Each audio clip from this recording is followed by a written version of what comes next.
Sud Radio. Qu'est-ce qui vous fait courir? Sylvain Augier.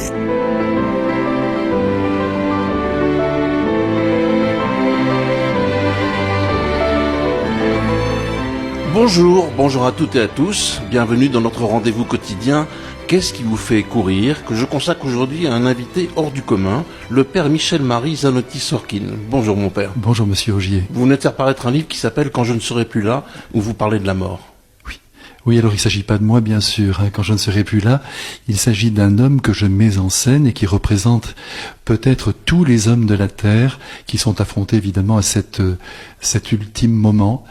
Comment s'y préparer, comment vivre cet instant, comment ne pas déprécier aussi la mort, de manière à apprécier le plus possible la vie.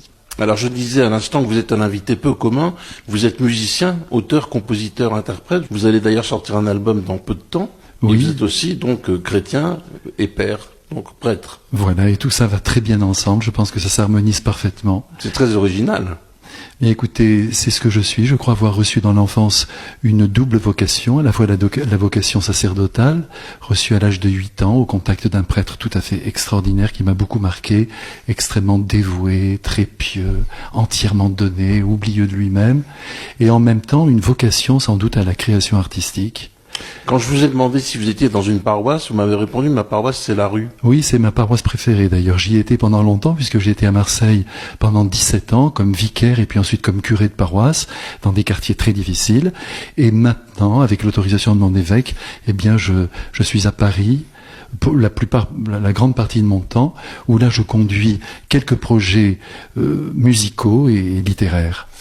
Alors, c'est la soutane qui permet ce dialogue, j'imagine. C'est ça qui fait que les gens viennent vers vous. Oui, écoutez, c'est un moyen merveilleux. Il n'est pas toujours compris par les membres du clergé, mais de fait, moi, je reconnais que c'est un moyen formidable. Vous voyez, même tout à l'heure, avant d'arriver ici, je rencontrais quelqu'un qui s'est approché de moi, qui m'a parlé immédiatement et qui m'a livré quelque chose de sa vie. Pourquoi dites-vous que la soutane est mal vue par le clergé?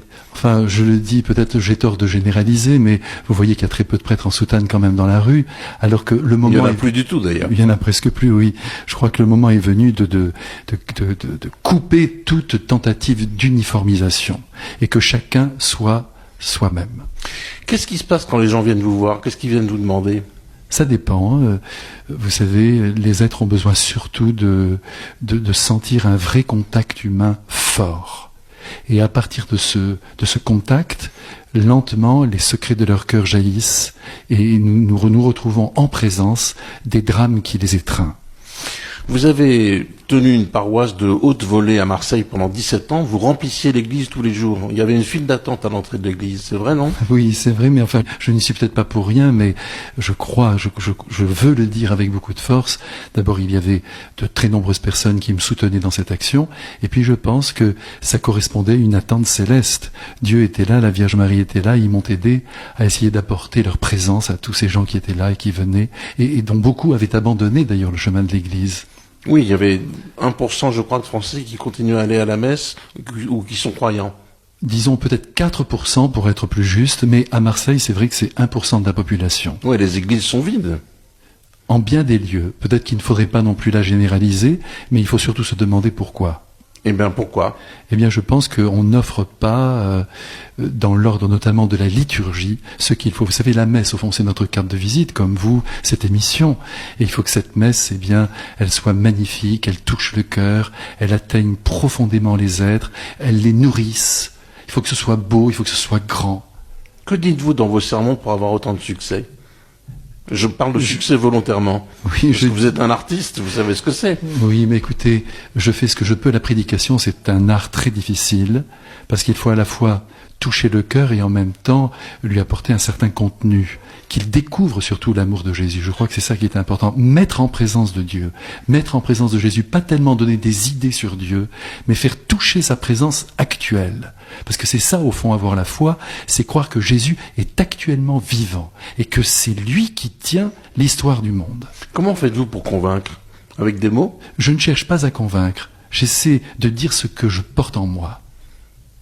C'est-à-dire, qu'est-ce que vous voulez dire par là? Eh bien, écoutez, tout ce qui m'habite, c'est-à-dire d'abord ma foi, parce que c'est quand même ça qui est essentiel, la foi, la certitude de la présence de Dieu. J'essaie de la communiquer à travers des mots, et puis j'espère aussi à travers l'amour que je peux porter aux êtres, parce qu'évidemment la prédication, ce n'est pas simplement une réalité que l'on donne du haut de la chair. Il y a aussi le contact humain, et c'est dans ce contact qu'il faut que les hommes comprennent la démesure de l'amour, mais ils ne peuvent le comprendre que dans la mesure où nous sommes démesurés nous-mêmes. La démesure de l'amour, dites-vous. Oui. Tout est là. Je crois, si nous aimons, si vous voulez, en spécialiste de la relation, du dialogue, tout cela est parfait, mais ça ne suffit pas. Il faut qu'on monte sur la croix comme le Christ, d'une certaine façon. Vous voyez, qu'on aille très très loin dans le don de nous-mêmes, qu'on prenne sur soi les souffrances d'autrui et qu'on les porte avec eux. Vous avez baptisé beaucoup d'adultes, je crois. Oui, beaucoup d'adultes. Je l'ai fait parce que, si vous voulez, je n'ai jamais repoussé qui que ce soit. Et je suis heureux de voir aujourd'hui que le pape François va dans le même sens. Je dois dire même que j'ai l'impression parfois qu'il me pique toutes mes idées. Mais si vous voulez, mon grand désir, c'est de ne jamais repousser quelqu'un qui veut s'approcher de Dieu. Vous me disiez à l'instant que vous avez, à 8 ans, eu la vocation d'être prêtre, mais vous n'avez été ordonné qu'à 40 ans. Qu'est-ce qui s'est passé entre les deux? Eh bien, entre les deux, j'ai sans doute mûri. Et en même temps, j'ai attendu, si vous voulez, tranquillement, mais en luttant aussi, l'heure de Dieu. Vous êtes devenu musicien? Oui, je suis devenu musicien. Je suis venu à Paris alors que j'avais une vingtaine d'années.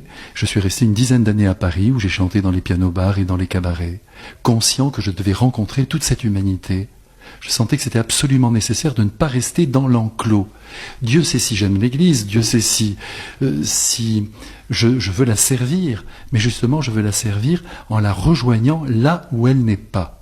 C'est-à-dire? Eh bien justement, dans la rue, dans les diverses rencontres que je peux faire, dans le milieu artistique, tous ces gens que je rencontre, et qui ne sont pas sans noblesse, mais qui sont totalement coupés de Dieu.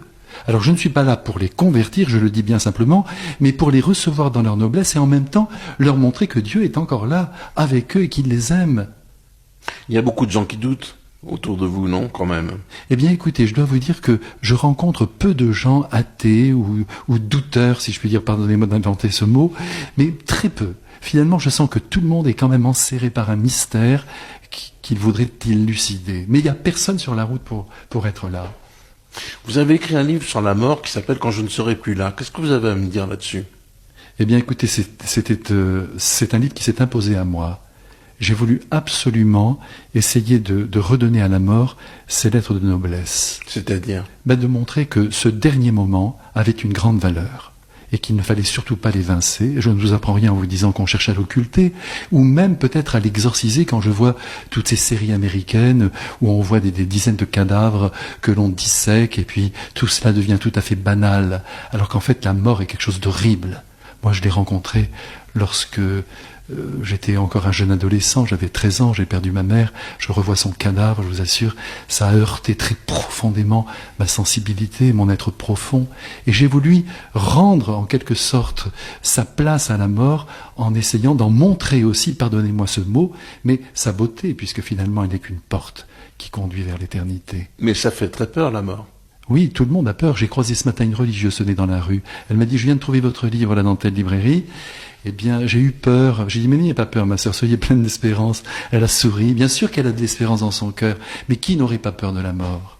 Même Racine, tenez, je repense à lui, il disait, mais surtout, même si c'est un Dieu terrible qui m'attend, qu'il y ait quelqu'un sur le seuil, mais pas un trou, pas une fosse. Ça, je trouve ça extraordinaire. Alors, on n'a rien à craindre, ce n'est pas un Dieu terrible, c'est un Dieu d'amour. Mais il y a cette angoisse humaine qui est là. D'où la nécessité peut-être d'écrire quelques lignes sur la mort. C'est plus que quelques lignes, c'est la lettre d'un père condamné à 6 mois par la médecine à son fils. Oui, qui écrit à son fils pour lui laisser ses dernières volontés. C'est-à-dire? Eh bien, alors je ne vais pas raconter quand même tout le livre. Hein. Non, mais dites-moi un peu quand même. Mais alors écoutez, il lui explique ce qu'il devra faire avec lui-même, donc c'est-à-dire avec son propre corps, au moment même où il fermera les yeux. Parce qu'évidemment, tout le monde est saisi par la mort en quelque sorte, est surpris par elle. C'est comme ça, elle agit de cette manière-là. Même une très longue maladie, on ne peut rien prévoir. Soudainement, l'âme est séparée du corps par une volonté qui nous dépasse. Vous voyez, ce matin, j'ai demandé d'ailleurs à quelqu'un, un employé des pompes funèbres, pensant que nous allions nous rencontrer cet après-midi, j'ai demandé si on pouvait acheter une concession dans un cimetière parisien. Et il m'a répondu, on ne peut pas seulement au moment du décès. Donc vous voyez, vous ne pouvez rien préparer à l'avance. Donc tout le monde est saisi. Alors ce père ne veut pas être pris à l'improviste. Et il écrit à son fils et il lui dit ce qu'il devra faire avec lui. Vous êtes violemment contre la crémation.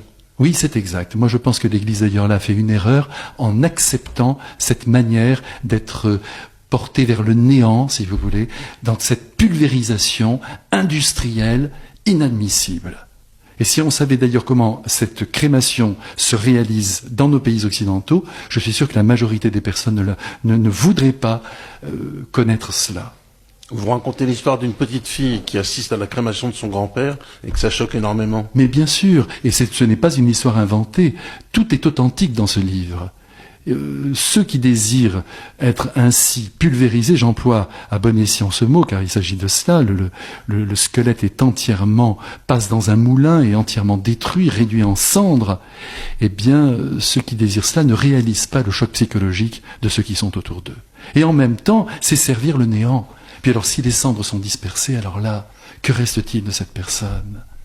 Ce qui est sûr, c'est qu'une crémation, c'est sinistre. Mais c'est sinistre, mais la mort est sinistre. Vous voyez, par exemple, la semaine dernière, je suis allé au cimetière Montmartre. Il pleuvait en plus de cela, donc c'était pas gai. Je venais d'acheter un petit parapluie pour essayer de me protéger, mais à 5 €, donc il était très mauvais. Donc j'étais trempé, je suis passé entre les tombes de ce cimetière Montmartre. Je vais de temps en temps dans les cimetières pour prier pour tous ceux qui sont là, surtout ceux que l'on oublie. Et quelquefois même, vous voyez, du monde artistique, on ne pense pas à prier pour tous ces gens qui nous ont aidés, de leur joie, de leur talent. J'étais là donc sur la tombe de Sacha Guitry, de Jean-Claude Brialy, de Louis Jouvet, des tombes peut-être que l'on visite peu. Eh bien, en même temps, je trouvais ça épouvantable, ce cimetière sous la pluie, cette boue qui envahissait les allées. Et je me disais, si on n'a pas d'espérance, si l'on croit que la vie s'achève dans un trou à 1,50 m sous terre, alors je crois qu'il n'y a plus d'espérance à avoir en cette vie, et je comprends alors que certains êtres ne puissent plus aimer le cours même de la vie. Vous êtes auteur d'un autre petit livre, toujours chez Robert Laffont, qui s'appelle « Lettre ouverte à l'Église du 3e millénaire ». Qu'est-ce que vous dites là ? Eh bien, écoutez, j'ai cru bon d'écrire cette lettre tout simplement pour soutenir le pape François dans son désir de réforme. Parce que vous savez qu'il est en train, au fond, de demander à l'Église d'épouser l'Évangile. Alors, il est évident que ça ne commence pas maintenant, mais, il nous demande d'aller toujours plus loin dans la compréhension de ce que Jésus attend. Et il veut nous voir vivre profondément de tout ce que le Christ nous a laissé. Alors, je vais vous faire une confidence. J'ai assisté un jour à une messe au Brésil, qui était une fête incroyable, et je trouve les messes en France sinistres. Ben oui, il faut toujours veiller sur la joie de nos messes. La joie qui peut d'ailleurs s'allier à une certaine gravité, parce que vous savez quand même que la messe, c'est la réactualisation du sacrifice du Christ. Donc il faut qu'il y ait à la fois une grande densité, que l'on soit pris sans que ce soit triste, une gravité sans tristesse, et en même temps de la joie. Après la communion, par exemple, il faut que tout le monde se réjouisse d'avoir reçu son Créateur. Est-ce que votre culture d'artiste vous influence dans l'exercice de votre fonction de prêtre ? Beaucoup, parce que je pense que le beau doit être au service de Dieu. D'ailleurs, vous savez qu'au Moyen-Âge, on n'appelait pas Dieu le bon Dieu, mais le beau Dieu.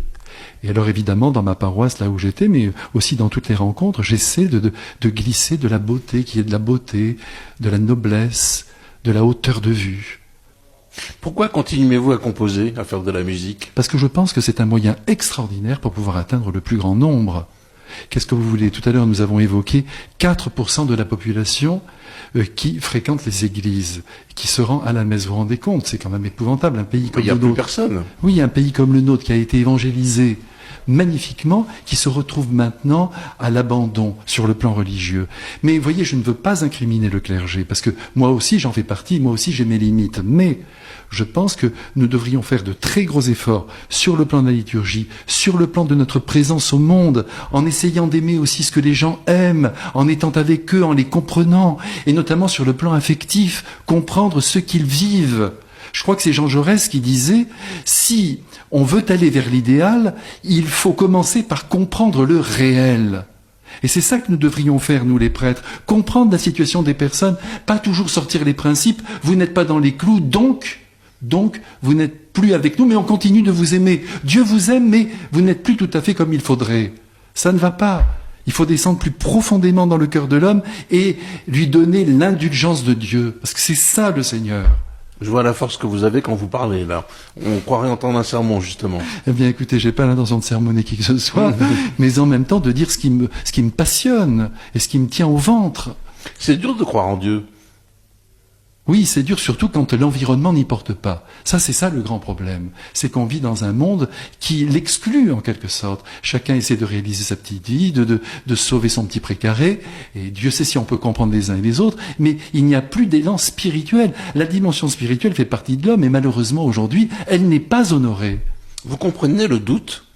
Je le comprends, mais attention, il faut faire attention quand même avec le doute, parce que regardez sur le plan humain, par exemple, sur le plan de l'amitié ou sur le plan de l'amour, si vous commencez à douter de la personne qui est devant vous, c'est fini, tout va exploser. Donc avant de douter de Dieu, il faut quand même essayer de rester devant lui avec une véritable interrogation.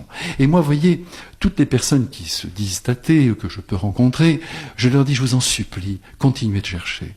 C'est trop important pour vous et puis pour les autres et puis pour votre environnement, tous les petits qui sont autour de vous, dont vous avez la responsabilité et qui sont faits aussi pour Dieu. Vous vous rendez compte quand on approche justement de la mort, s'il n'y a absolument rien pour vous soutenir, avec toutes les difficultés de la vie, avec la maladie qui vous étreint, mais vous êtes perdu. Je me souviens des pages très longues de Mère Teresa dans ses mémoires, où elle a traversé une nuit de la foi épouvantable. Et oui, de temps en temps, Dieu permet que des hommes, justement, sur le plan humain, n'aient plus aucun secours, et même sur le plan divin, que ce soit un grand silence, mais attention, Mère Teresa ne doutait pas de l'existence de Dieu, elle ne ressentait absolument plus rien. Je crois qu'après 1948, jusque-là, elle entendait d'ailleurs la voix du Christ qui lui indiquait ce qu'elle devait faire, et ensuite elle a été plongée dans ce grand silence, mais elle adhérait dans l'obscurité.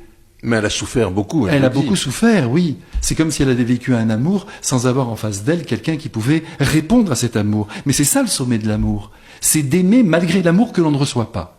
Ah bon? Ça, c'est grandiose. Oui, c'est merveilleux. Et de temps en temps, vous voyez, dans le cadre familial, bon, heureusement que dans les couples, ça se passe pas comme ça, parce qu'il faut quand même qu'il y ait une osmose, parce que sinon, c'est tragique. C'est pour ça qu'il faut comprendre les êtres qui ne continuent pas certains liens. Mais attention, quand je dis ça, il faut tout faire pour les continuer, mais on peut les comprendre parce que c'est épouvantable de vivre avec une personne qui ne vous aime plus ou qui prétend ne plus vous aimer. Mais avec les enfants, par exemple, bien souvent, les enfants ne vous renvoient pas ce que vous leur donnez, mais vous continuez d'aimer. Parce qu'ils sont votre chair. Et ça, c'est le sommet de l'amour. Le Christ nous a aimés alors que le monde était loin de lui. Il a aimé ses bourreaux, il a aimé ce bon larron, tenez ce bon larron qui était à côté de lui, qui n'a pas toujours été bon. Il l'a aimé tout de suite et il l'a emporté au ciel avec lui dans la minute qui a suivi. Vous croyez à la résurrection? Ah, profondément, c'est quand même ça le cœur, parce que je sais, c'est le cœur, hein, oui. C'est le cœur, parce que s'il y a rien après la mort, mais tout ce que nous nous disons maintenant n'a plus aucune raison, même mon sacerdoce, ma soutane, ma messe, tout ce que vous voulez, tout ça est absolument sans efficacité. Alors qu'en fait, c'est parce que le Christ est vivant, parce que Marie existe, dans un coin du monde que j'ignore, avec toutes les âmes des défunts que nous avons aimés, c'est parce qu'il y a cet univers-là que, eh bien, nous pouvons avoir une foi profonde. Vous savez, moi, la résurrection, j'ai du mal, pour être honnête. J'ai du mal à y croire. Oui, et pourtant, vous voyez, permettez-moi de prendre cet argument tout à fait de bon sens, si je puis dire. Je ne vois pas pourquoi des réalités qui sont de nature périssable, prenons les plus beaux monuments de Paris, parce que Paris était tellement extraordinaire, auraient la chance de subsister, alors que nous, qui sommes quand même de pure merveille, des êtres humains avec l'intelligence, la volonté, la sensibilité, nous finirions dans la pourriture. Je ne peux pas croire ça. Voyez, c'est déjà le bon sens qui me fait l'affirmer, indépendamment de ce que le Christ a traversé, qui nous prouve que la résurrection existe. Et puis regardez, si depuis 2000 ans, nous avions été en grand silence depuis la mort du Christ, je comprendrais d'ailleurs que vous ayez du mal à l'admettre. Mais depuis 2000 ans, la moindre apparition de Marie, on ne peut pas la douter. Les apparitions à Lourdes, Bernadette n'a pas menti, les apparitions à Fatima. Je ne prends que cet exemple. Cette présence de Marie qui revient, qui parle de son fils, prouve qu'ils sont vivants en ce moment. Et que donc, ils ont traversé la mort. La Vierge Marie a beaucoup d'importance pour vous. Beaucoup, beaucoup, beaucoup. Pas simplement parce qu'elle a remplacé ma mère, mais parce que je sens que c'est une figure essentielle du christianisme que nous devons honorer. C'est elle, si vous voulez, qui assure la miséricorde dans l'Église et dans le monde. D'ailleurs, tous les hommes, quelle que soit leur religion, se tournent vers elle. C'est quelque chose de formidable. Si vous voyez même à Marseille, là où j'ai été si longtemps, à Notre-Dame-de-la-Garde, eh bien, tout le monde monte, même les musulmans, tout le monde va visiter la mère. Alors, ils ne la reconnaissent pas comme la mère de Dieu, mais ils vont voir Myriam, ils vont voir Marie. Et je ne sais plus qui a dit, si un jour le Christ refusait l'entrée au paradis d'une âme, Marie ouvrirait la fenêtre et la ferait rentrer. Qu'est-ce que vous pensez des autres religions? Vous qui avez vu beaucoup d'Arabes musulmans dans votre église, par exemple. Mais je les respecte. Je respecte la personne musulmane, comme je respecte la personne juive, bien sûr. Je suis issu de ce terreau, très profondément. Oui, vous avez des origines juives. Oui, mais si vous voulez, je sens très bien que cette vision de Dieu n'est pas complète. Je me permets de le dire bien simplement, en toute vérité. Parce que croire que Dieu est créateur, c'est très grand. Croire que Dieu veille sur l'homme, c'est très grand. Mais croire qu'il est un père et qu'il est capable d'aller très loin dans l'indulgence qu'il accorde à ses enfants, les hommes, c'est quelque chose d'immense que nous devons au Christ. C'est lui qui nous a révélé la paternité de Dieu. Mais où est-il, Dieu? Et partout. Partout on peut le voir. Oui, je n'ai pas peur d'employer ce verbe. Partout, surtout, où l'amour est présent. Celui qui demeure dans l'amour demeure en Dieu et Dieu demeure en lui. Donc si un être vit dans l'amour vrai, qu'il joue toute sa vie dans l'amour, Dieu est avec lui. Au-delà d'ailleurs de toute appartenance religieuse. Gide a écrit une phrase très forte, il disait « Ne cherche pas Dieu ailleurs qu'en toi-même ». Vous en pensez quoi de ça? Ben oui, ça c'est le grand mystère du christianisme. Ça aussi, vous voyez, dans les autres religions, Dieu est à l'extérieur de l'homme. Il n'y a rien à faire. On lève la tête, on se courbe et on se tourne vers le Dieu qui nous surplombe.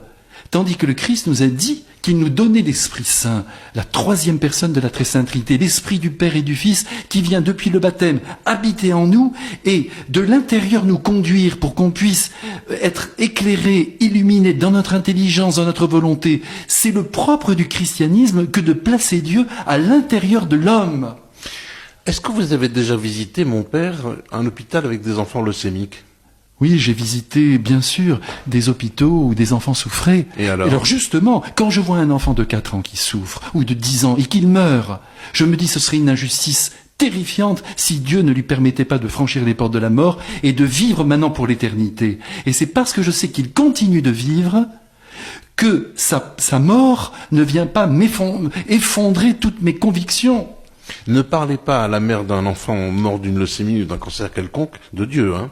Oui, mais en même temps, laissez-moi vous dire qu'il y a des parents aussi admirables sur le plan de la foi et qui reçoivent vraiment cette mort, évidemment, qui vient déchirer leur cœur. Et ce n'est pas le moment de faire de la théologie avec eux, mais en même temps, il n'y a qu'une seule personne qui pourra les aider, c'est justement Dieu notre Père qui leur permet de croire que leur enfant vit encore. Je vous suis pas là. Je vous suis pas. Je peux pas comprendre qu'on admette la souffrance. Non, je n'admets pas la souffrance, mais je dis que cet enfant n'a pas fini de vivre. Et c'est mon espérance. Et je le crois. Et je pense qu'on dirait même à cet enfant de 10 ans après sa mort, « Veux-tu revenir avec nous ?» Il dirait « Non, c'est trop beau ce que je vis, malgré l'amour qu'il porte à ses parents. » Mais évidemment, c'est un drame épouvantable. Je ne connais rien de plus grand sur cette terre que la perte d'un enfant. Ça, c'est certain. La Vierge Marie a connu ça. Elle a perdu un enfant jeune, 30 ans, sur la croix. Elle est restée immobile dans sa douleur. Et je pense qu'elle a pleuré tous les jours, mais qu'en même temps, elle avait la certitude qu'il était vivant. Et quand les apôtres lui ont rapporté qu'ils l'avaient vu, eh bien, ça a dû être une très grande joie pour elle. Elle a dû attendre 70 ans pour le rejoindre. Quand des gens athées viennent vous voir, qu'est-ce que vous leur dites? Souvent, je ne leur dis rien, je leur donne mon amour. Voilà. C'est tout. Mon amitié, mon amour. S'ils me posent des questions, je réponds. Mais je ne me mêle pas, surtout pas de leur vie. Moi, j'ai reçu beaucoup de philosophes à ce micro, Comte Sponville, Michel Onfray, Frédéric Lenoir, entre autres, Roger Paul Droit, ils sont tous athées, hein. Oui, ils sont tous athées pour le moment. Mais attendez, l'histoire n'est pas terminée. J'ai une confidence à vous faire. Je reçois beaucoup d'invités tous les jours autour de ce micro à Sud Radio. Et je demande toujours à mes invités, et Dieu dans tout ça? Et la réponse, c'est souvent athée, quand même. Et oui, mais pour le moment, ces êtres-là en sont là. Mais leur histoire humaine n'est pas terminée. Pourquoi dites-vous pour le moment? Parce qu'on est dans le devenir. Et donc, avant d'arriver jusqu'à l'ultime moment, justement, où la mort va venir frapper, l'âme peut s'ouvrir à une réalité plus grande qu'elle. Ce qui est sûr, c'est que ça vous donne une grande force. Mais bien sûr, et surtout ça me fait apprécier cette vie, et vivre à fond chaque seconde qui reste. Parce qu'il y a quand même ce terme qui est là, ce terme, même s'il ouvre sur la vie éternelle, laisse penser que, évidemment, l'expérience humaine est terminée. Donc il faut bien profiter de ce moment-là, en allant jusqu'au bout, sans avoir peur de regarder en face cet ultime moment. Vous êtes dans l'instant présent comme les bouddhistes. Qu'est-ce que vous en pensez du bouddhisme? C'est un chemin d'intériorité qui peut aider des personnes à avancer aussi en direction de Dieu. Je le crois. Vous voyez, dernièrement, j'étais dans le train, j'ai rencontré un homme qui était catholique, il m'a dit « je suis bouddhiste ». Je lui ai dit « vous étiez catholique ?» Il m'a dit « oui ». Alors je lui ai dit « mais pourquoi vous avez quitté l'église ?» Il m'a répondu « eh bien, parce que je n'ai jamais compris que le christianisme était un chemin d'intériorité. Mais j'avais l'impression que c'était une morale, il fallait suivre et suivre une loi. » Je lui ai dit « mais ce n'est qu'un chemin d'intériorité. La morale, ça vient après. C'est une morale du bonheur. On la découvre à travers le Christ. Mais d'abord, c'est de vivre dans une profonde cohérence dans l'amitié avec Jésus. » C'est, je le répète, une grande force de votre part, mais c'est dur de convaincre quand même, non? Oui, mais voyez, comme je vous le disais tout à l'heure, ce n'est pas mon premier souci. Mon souci, c'est de mettre en présence de Dieu. Voilà, c'est ça. À travers l'amour que l'on donne. Qu'est-ce que vous dites des autres religions alors? Par exemple, la religion juive, vous qui avez des racines juives. Oui, bien écoutez, je vais vous le dire, j'espère que je ne scandaliserai pas mes frères qui vont m'écouter. Je pense que c'est notre religion. C'est une religion qui s'articule parfaitement avec le christianisme. Quand vous passez du dernier prophète de l'Ancien Testament et que vous filez dans l'évangile de Saint Matthieu, vous sentez la continuité. Alors le Christ n'a pas encore été reçu entièrement par le monde juif, mais là encore, l'histoire n'est pas terminée.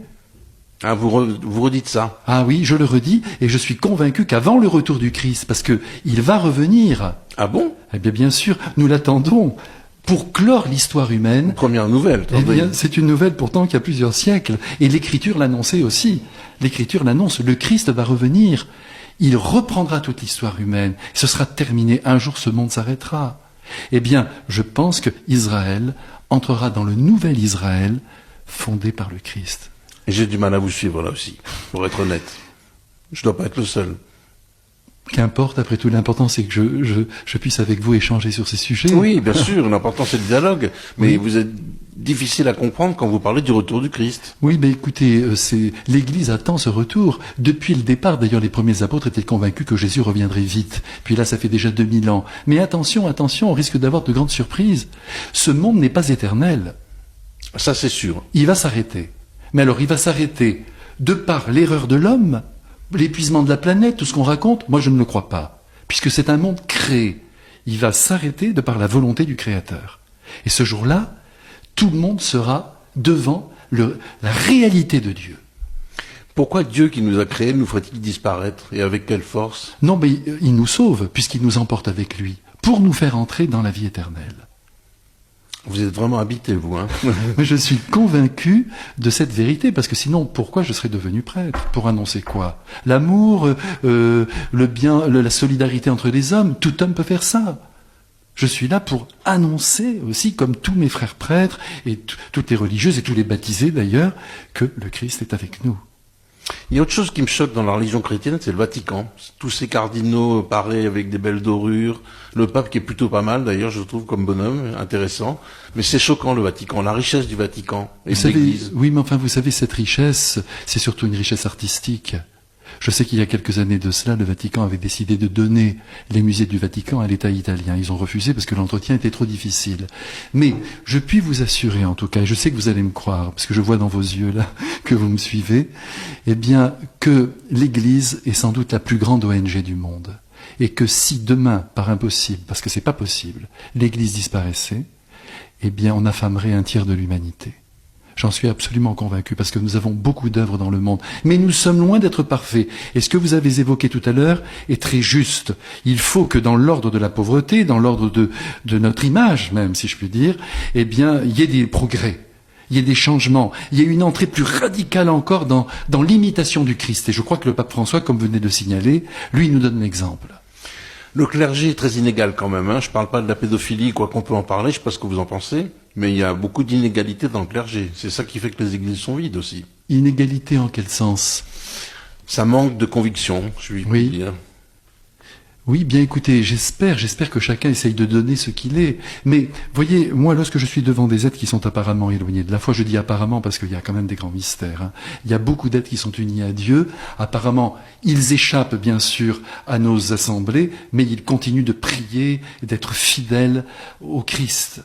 Eh bien, quand je suis devant eux, je me dis tout simplement, ce sont des enfants de Dieu, ce sont des êtres qui ont été sauvés par le sang déjà du Christ. Et par conséquent, il faut les respecter profondément.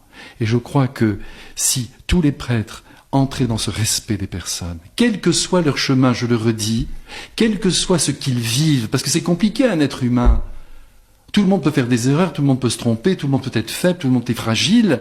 Eh bien, si tous les prêtres arrivaient à prendre cet être humain comme on prend un enfant contre soi, en disant « tu es dans l'état où tu es, mais tu es aimé de Dieu, et c'est ce qui compte », eh bien, je vous assure que les églises seraient pleines. Avec encore pour quelques minutes le père Michel-Marie Zanotti-Sorkin. Dites-moi, que pensez-vous de la position de l'Église par rapport aux divorcés remariés? Eh bien, en ce moment, vous savez que justement, c'est une question qui agite le synode qui se trouve actuellement réuni à Rome. C'est une inquiétude. Le pape François voudrait faire un pas en direction de ces personnes. Et il y a évidemment au sein de l'Église des personnes qui résistent au nom des principes qui ont été quand même énoncés par le Christ. Mais ce sont des principes qu'il faut regarder avec beaucoup de hauteur, en essayant encore là de comprendre la situation des personnes. Quand vous voyez des êtres, par exemple, qui se sont remariés, qui étaient mariés à l'église, ils ont divorcé, ils se sont remariés, ils ont eu 6 enfants, ils ont maintenant 20 petits-enfants, ils ont 40 ans de mariage, et ces êtres-là toujours ne peuvent pas communier parce qu'on leur dit qu'ils sont adultères. Il y a quelque chose qui ne va pas, je le dis bien simplement. Donc j'espère de tout cœur que, sans toucher l'indissolubilité du mariage, parce que moi, avec tous les poètes, avec tous les réalistes et les irréalistes, je suis pour l'indissolubilité du mariage. Je crois en l'amour éternel, mais on doit pouvoir aussi comprendre qu'il y a pu y avoir une erreur de parcours et qu'il faut ouvrir son cœur à des êtres qui ont fait d'autres choix. Et l'homosexualité ? Oui, là aussi c'est une question importante aujourd'hui. Moi je ne connais pas l'homosexualité, comme je ne connais pas l'hétérosexualité. Je ne connais que des êtres vivants qui essaient d'aimer. Et là encore, il faut essayer de comprendre ce que les êtres peuvent faire à partir de ce qu'ils sont. Au lieu de plaquer tout de suite nos principes, se dire qui est ce garçon, quelle est cette fille, qui vit telle ou telle particularité. Et d'ailleurs, ce garçon, cette fille ne se résume pas à cette particularité. Moi je pense qu'il faudrait aujourd'hui, dans l'Église, beaucoup de pudeur, beaucoup de discrétion, et permettre aux êtres de vivre comme ils l'entendent, mais attention, dans l'amour. Voilà, tout est là, dans l'amour. Une question dérangeante, et la pédophilie des prêtres ? Oui, vous savez, la pédophilie, je regrette que des prêtres aient pu vivre des choses aussi horribles, parce que c'est épouvantable d'aller contre la liberté d'une personne, d'un enfant bien sûr. Mais en même temps, il n'y a pas que l'Église qui est atteinte par ce drame. Bien sûr que non. Quand on pense d'ailleurs aux autres professions qui sont aussi atteintes, mais tous les pères de famille aussi, qui sont liés à ce drame, je pense qu'il ne faut quand même pas trop mettre le projecteur sur l'Église. Mais évidemment, c'est un drame terrible et il faut empêcher les êtres, si ce sont des prêtres, de pouvoir approcher ces enfants, bien sûr. Pourquoi le célibat des prêtres est-il maintenu ? Pour le moment, il est maintenu. On ne sait pas comment les choses vont évoluer. Dans l'Église latine, on a maintenu ce célibat comme une grande grâce qui permet aussi une très grande disponibilité, il faut bien le reconnaître. Moi, j'avoue que si j'étais marié maintenant que j'avais 4 ou 5 enfants, parce qu'il faudrait quand même que je donne l'exemple, donc il faudrait que j'en fasse 6 ou 7, eh bien, je ne sais pas comment je pourrais être aussi disponible aux autres, le jour, la nuit, ce serait quand même très difficile. Qu'est-ce qui vous fait courir, vous, dans la vie ? Eh bien, je crois que c'est non pas de parler du Christ, mais d'essayer de le montrer comme l'inventeur de l'amour. L'inventeur de l'amour. Comme celui qui met toutes ses billes dans le sac de l'amour et qui veut que les hommes manifestent sa présence par l'amour qu'ils partagent. Alors on peut croire en Dieu ?